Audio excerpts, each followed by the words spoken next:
People often say Islander watches are just a maker of SKX homages, and whilst this was the origin, there's so much more than that. So I've got three of my own to talk through today and show you why that's absolutely not the case.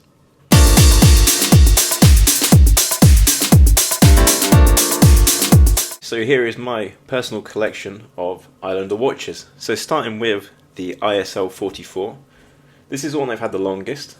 This is the emerald green, and it's the one that's closest to the SKX.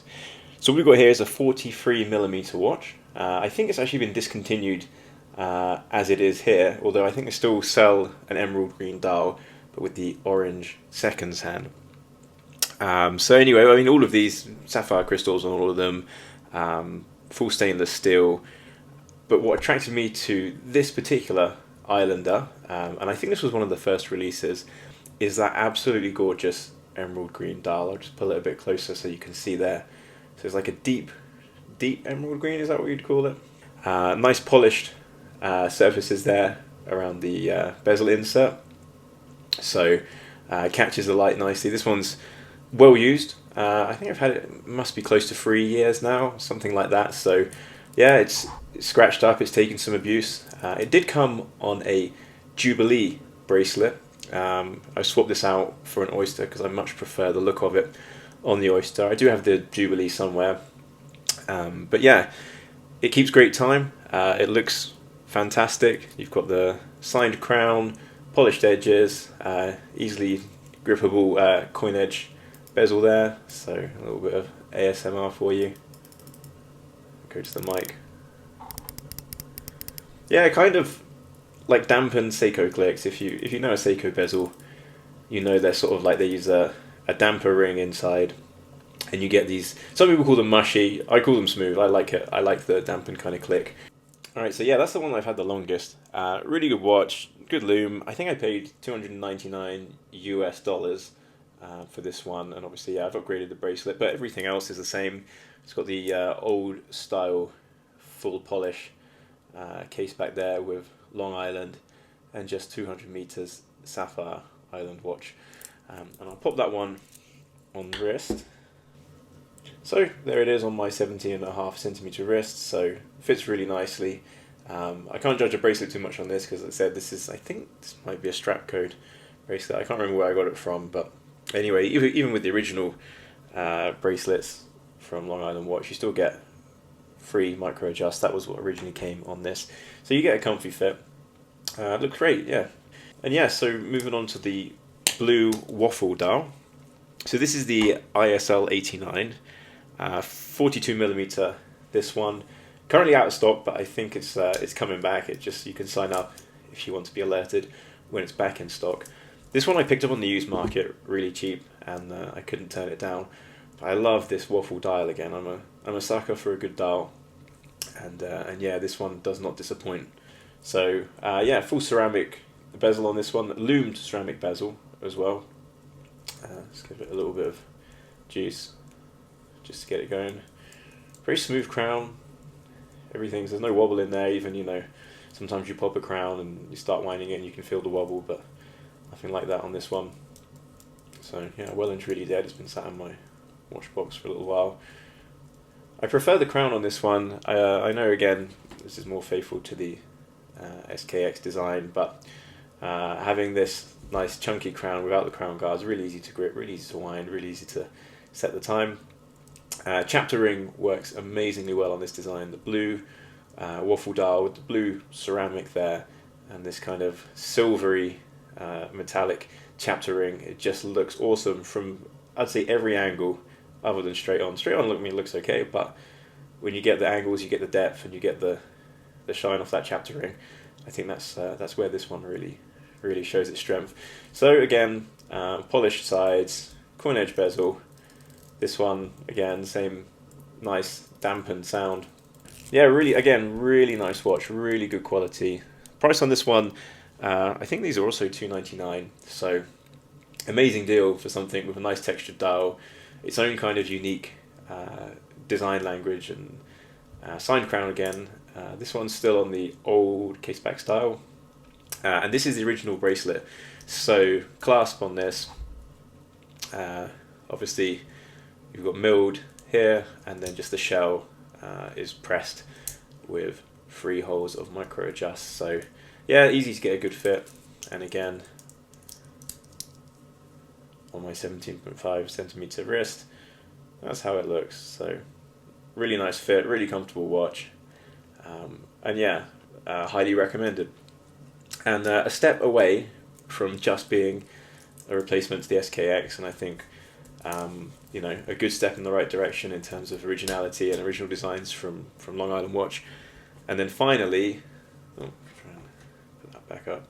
Finally was the watch that I lusted after, and I missed it on the first drop, and I was gutted that I missed it on the first drop, and I'm so grateful it came back in stock, and I was able to pick up from the restock. So this is the ISL-155, the Seafoam. This is a 40.5 millimeter. So few differences here. This is $429, so it's a bit of a step up. I still think it's great value, even at this price. So this is a Miyota 9015 in here. These two NH35s. So you're taking a step up with the high beat movement. It's a sapphire bezel insert, which is awesome, really scratch resistant, and I mean, obviously the colors and the textured dial. I mean, like this watch is, yeah, for me, something really special. I've not seen any other watches that look like this, that have this color scheme. It literally looks like the ocean when I'm on a holiday, somewhere hot, somewhere nice. It's a great summer watch, although I do also wear it in winter because I like it that much. Same again, sapphire glass, just like the other two. This one, however, I think there's a little bit more detail on the casing. So you've got a nice fine brushed edge here, but you've got chamfers on the case, polished chamfers, which really play with the light, and I think just give it a little bit more sophistication, and I think a little bit more effort has gone into the casing with this one. Obviously, you know, it's $130 more, but with that you're getting such a unique design. Again, signed crown. This one has the new case back, so which was done for a competition. Excuse all the fingerprints again, but really, yeah, an awesome watch. And this is the original bracelet it came on, so I haven't changed this bracelet. And one of the things you'll notice, we've got a fully milled clasp, and I think 6 holes, yeah, of micro adjust. So like really like a big upgrade on the clasp again as well. And it just feels such high quality, really high quality. And the bezel action it's muted, but somehow more refined on this. I'm not sure if it's like just tighter tolerances or what. Let me give you a bit of microphone there again.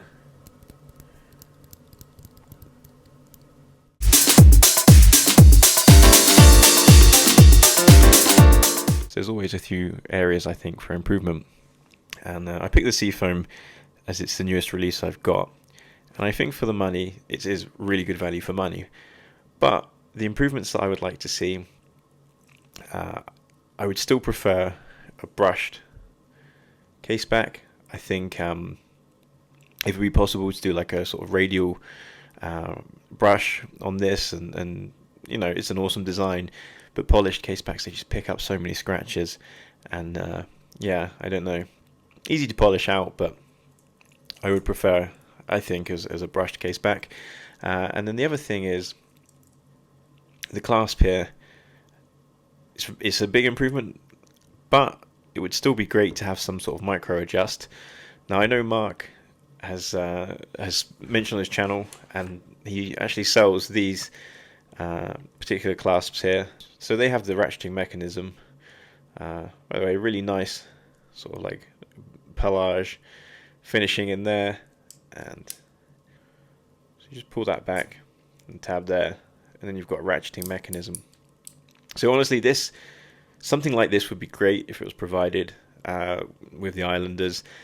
I would probably, the reason I don't actually use this is it's too big. It takes up nearly the whole underside of my wrist. I don't think it needs so many ratcheting adjustments. I think 3 would be plenty, and that would be enough then for the perfect fit. Or failing that, I used to have a Zodiac watch, and that had a spring-loaded clasp, which was excellent. So you know, it was a relatively compact size, and then as your wrist expands, it's just the springs just pull out a little bit, and it keeps it comfortable on your wrist. So I don't know if it would be possible to do something like that in the Islander range. But I think that would be the two areas that I would like to see improved. But yeah, I don't have any major complaints with the brand and with the watches that I own. Really, for the money that they cost, they really are exceptional value.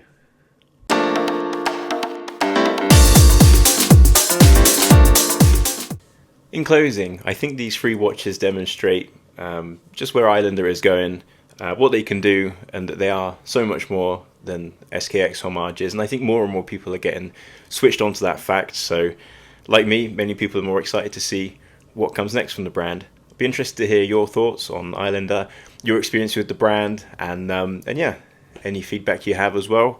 If you like the video, please give it a thumbs up, and if you want to see more of this, then please hit the subscribe. Cheers.